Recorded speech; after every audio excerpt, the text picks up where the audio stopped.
देशरे नुआ आईन प्रचलन उपरे एक सचेतनता कर्मशाला जाजपुर जिला बैरी थाना रे थाना अधिकारी शरद चंद्र नायक तत्वावधान अनुष्ठित हो जाइए। थाना अंचल बुद्धिजीवी लोकप्रतिनिधि और सांबादिक पुलिस मध्य एक कर्मशाला आलोचना होता। विशेषकर साधारण लोकटे पुलिस ठारू किपरि सहज और सुविधार बिना द्विधारे न्याय पाई पारिब से नहीं थाना अधिकारी शरद चंद्र नायक सूचना देते।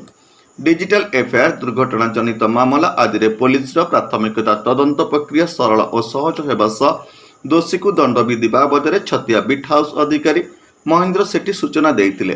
तेबे आज देश में प्रचलित यह तीनोटी आईन मुख्य उद्देश्य है तदंत प्रक्रिया शीघ्र हेब, महिला और शिशु संपर्कित मामलार विचार प्रक्रिया को अधिक त्वरान्वित कर अन्य आईन गुड़िक त्वरान्वित कर छोट मोट मामलें दोषी को सामाजिक शिक्षणीय दंड विधान पर गुरुत्व दि जाइथिबा एसआई स्नेहलता गिरी सूचना देते। एक तीनोटी आईन बाबद पुलिस और साधारण लोकों मध्य आउरी आलोचना हेबा आवश्यक बोली मत प्रकाश पाइथिला। Jajpur Digambar Mahapatra report, Holi TV Odia. नमस्कार, मु लिपिका आपण मानकु स्वागत करछि नुआ रूपरे होली टीवी ओडिया। होली टीवी ओडिया सहित जोड़िया आपण माने लाइक करंतु, सब्सक्राइब करंतु, शेयर करंतु।